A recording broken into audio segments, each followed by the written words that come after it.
রাজ্য সরকারি কর্মীদের ডিএ প্রসঙ্গে আসি। রাজ্য সরকারি কর্মীদের বকেয়া ডিএর 25% 4 সপ্তাহের মধ্যে মিটিয়ে দিতে হবে নির্দেশ সুপ্রিম কোর্টের। আর এর জন্য রাজ্য সরকারের খরচ হবে 10,000 কোটির বেশি। আগামী অগস্টে শীর্ষ আদালতে এই মামলার চূড়ান্ত শুনানি।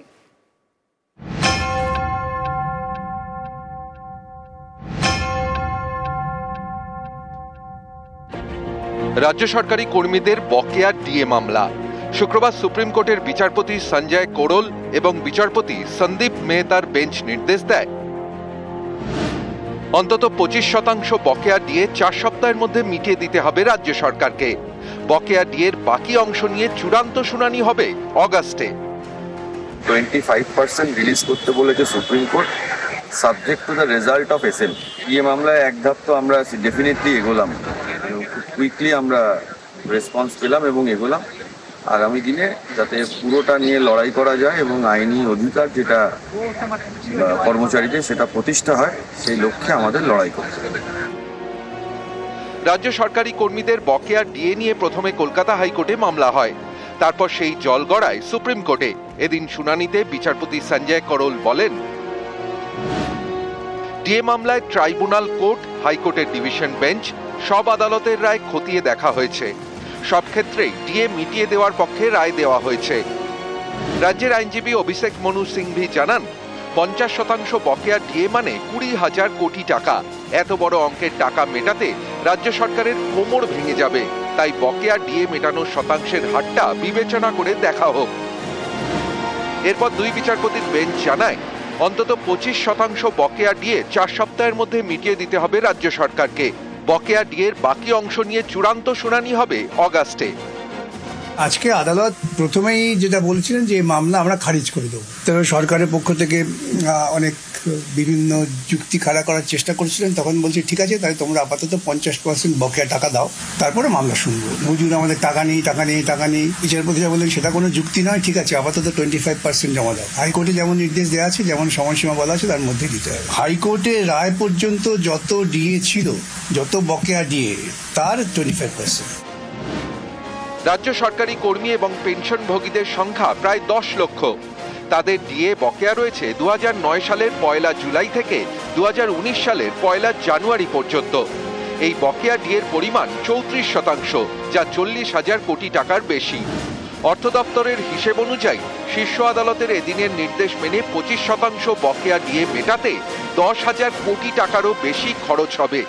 জাজরা বলেছেন 25% আপাতত রিলিজ করুন, যতদিন না এর শুনানি হচ্ছে ততদিন দিয়ে যেতে হবে। আনন্দিত না হলেও দুঃখিত নই, মোটামুটি খুশি আমরা যে আপাতত একটা রিলিফ পাওয়া গেছে। জয়ের জন্য যে লড়াই আমাদের, সেই লড়াইয়ের একটা দিশা আমরা দেখতে পেয়েছি। কেন্দ্রীয় সরকার এত আর্থিক বঞ্চনা, সব রকমের টাকা আটকে দিয়েছে, তারপর তার উপরে একটা এক্সট্রা বার্ডেন এটা পড়ছে। কিন্তু আমি বলি, আমার নেত্রী সবসময় ডিএ আগেও দিয়েছেন, এখনও দিচ্ছেন, ভবিষ্যতেও দেবে। এখন রাজ্য সরকারি কর্মীদের 18% হারে ডিএ দেওয়া হয়, আর কেন্দ্রীয় সরকারি কর্মীদের প্রাপ্ত ডিএর হার 55%। কেন্দ্র এবং রাজ্যের ডিএ ফারাক 37%। এদিনের সুপ্রিম কোর্টের রায়ের সঙ্গে এই ফারাকের কোনো সম্পর্ক নেই, কারণ এদিনের রায় পঞ্চম বেতন কমিশনের বকেয়া ডিএ মেটানো নিয়ে। নিউজ 18 বাংলা।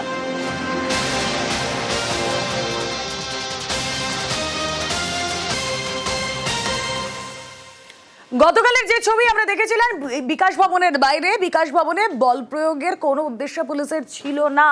যে সংঘর্ষের ছবি আমরা দেখেছিলাম, ধৈর্য সংযমে চূড়ান্ত পরীক্ষা দিয়েছে পুলিশ, এমনটাই বলেন এডিজি দক্ষিণবঙ্গ সুপ্রতিম সরকার। অসহায় নয়, বরং সংযত ছিল পুলিশ, এমনটাই জানিয়েছেন এডিজি দক্ষিণবঙ্গ। মারধর, বৃষ্টিতে জখম 19 জন পুলিশ কর্মী। অশান্তিতে যাদের মদত তাদের বিরুদ্ধে আইনি পদক্ষেপ। বল প্রয়োগ করার কোন ধরনের উদ্দেশ্য আমাদের ছিল না। করার উদ্দেশ্য থাকলে সেটা গেট ভাঙার সময় করে দেয়া হতো। বার করার প্রক্রিয়ায় যেটুকু বল প্রয়োগ করতে হয়েছে সেটুকু হয়েছে। তো শান্তিপূর্ণ আন্দোলনের নামে আমি 500-600 লোককে সারা রাত অবরুদ্ধ করতে পারি না। This is not the way to protest. Absolutely unacceptable. প্রত্যেকটি প্রোটোকল মানা হয়েছে, অডিও ক্লিপিং আছে, ভিডিও ফুটেজ আছে। বারবার, 1000 বার পুলিশ অনুরোধ করছে, দয়া করে শান্তিপূর্ণ থাকুন, মানুষগুলোকে বেরোতে দিন যারা আটকে আছেন। কেউ অসুস্থ, কারুর বাড়িতে বয়স্ক মা বাবা আছেন, তাদের বেরোতে দেব না, হিংসা চালাবো, গেট ভাঙা আমরা তবু কিছু বলিনি। ধৈর্য এবং সংযমের চূড়ান্ত পরীক্ষা দিয়েছে পুলিশ। পুলিশ অসহায় ছিল না, পুলিশ সংযত ছিল। 19 জন আমাদের পুলিশ কর্মী আহত হয়েছেন এবং যাদের যাদের উস্কানিতে আন্দোলনকারীদের একাংশ যারা আমরা চিহ্নিত করছি সিসিটিভি ফুটেজ দেখে, যারা এই বিশৃঙ্খলায় অগ্রণী ভূমিকা নিয়েছেন এবং ভাঙচুর করেছেন, উস্কানি দিয়েছেন, পুলিশকে মেরেছেন, সেই ফুটেজও আমাদের কাছে আছে। তাদের বিরুদ্ধে আমরা প্রয়োজনীয় আইনি পদক্ষেপ নিশ্চয়ই নেব। বিকাশ ভবনে চাকরিহারাদের আন্দোলনে খণ্ডযুদ্ধ, আন্দোলনকারীদের আবেগকে সম্মান দেখিয়েছে পুলিশ মাইকিং করে সতর্ক করেছে, বললেন এডিজি দক্ষিণবঙ্গ। আটকে থাকা কর্মীদের বের করতে চায় পুলিশ, বলেন তিনি। পুলিশের অনুরোধের পরও 7 ঘন্টা অবস্থান, কি বললেন এডিজি দক্ষিণবঙ্গ সুপ্রতিম সরকার, শুনুন। প্রায় 2-2.5 হাজার আন্দোলনকারী তারা চলে আসেন, ব্যারিকেড করা ছিল পুলিশের, তারা সেটা ভেঙে ঢুকতে চেষ্টা করেন। পুলিশ সংযত থেকে বারবার তাদের অনুরোধ করে যে শান্তিপূর্ণভাবে কর্মসূচি চালিয়ে যেতে। জোর করে গেট ভেঙে তারা বিকাশ ভবন চত্বরে তারা ঢুকে পড়েন এবং দাবি করতে শুরু করেন যেখান থেকে তারা কাউকে বেরোতে দেবেন না। পুলিশ সচেতনভাবে কিছু করেনি, কারণ আন্দোলনকারীরা তারা চাকরি হারিয়েছেন, তাদের আবেগের প্রতি পূর্ণ সহানুভূতি, পূর্ণ সম্মান পুলিশ দেখিয়েছে। বলপ্রয়োগ যদি পুলিশ করতে চাইতো তাহলে সেই সময়ই করে দেয়া যেত যখন গেটটা ভাঙা হচ্ছে, তা করা হয়নি। ওই বিকাশ ভবন চত্বরে 55টি সরকারি অফিস আছে, নানা গুরুত্বপূর্ণ দফতর আছে, সেখানে প্রায় 500-600 কর্মী তারা ওখানে কাজ করেন। তারা সন্ধ্যের পর বেরোতে চান, পুলিশ বারবার মাইকিং করেছে, তারপরেও তারা অনড় থাকেন না, আমরা বেরোতে দেব না। ভেতরে যারা অবরুদ্ধ ছিলেন তাদের থেকে প্যানিক কল আসতে থাকে। একজন সন্তান সম্ভবা মহিলা ছিলেন, অসুস্থ বোধ করছিলেন, তিনি বাড়ি যেতে চাইছিলেন। মাইকে বারবার অ্যানাউন্স করি বিনা দোষে আটকে আছেন তাদের বাড়ি ফিরতে দিন। তারপর আমরা চেষ্টা করি পুলিশ দিয়েই রাস্তার অর্ধেক অংশ সেটাকে ভাগ করে নিয়ে যাতে তারা বেরোতে পারে। তখন পুলিশের ওপর চড়াও হয়, যারা বেরোচ্ছিলেন তাদের ধাক্কাধাক্কি করা হয়। গণতান্ত্রিক পদ্ধতিতে শান্তিপূর্ণ আন্দোলন হলে কোথাও কোনো অসুবিধে নেই, গত 10 দিনেও ছিল না। কিন্তু সেই অধিকার প্রয়োগ করতে গিয়ে যদি সরকারি অফিসের গেট ভেঙে ফেলা হয়, সরকারি সম্পত্তি ভাঙচুর করা হয়, 7 ঘন্টা ধরে, আই রিপিট 7 ঘন্টা ধরে পুলিশের হাজার অনুনয় বিনয়ে কর্ণপাত না করে অবস্থান চালিয়ে যাওয়া হয় এবং মানুষকে বিনা দোষে 500-600 মানুষকে, অসুস্থ মানুষকে যদি আটকে রাখা হয় এভাবে, তাহলে সেই আন্দোলন গণতান্ত্রিকও থাকে না, শান্তিপূর্ণও থাকে না।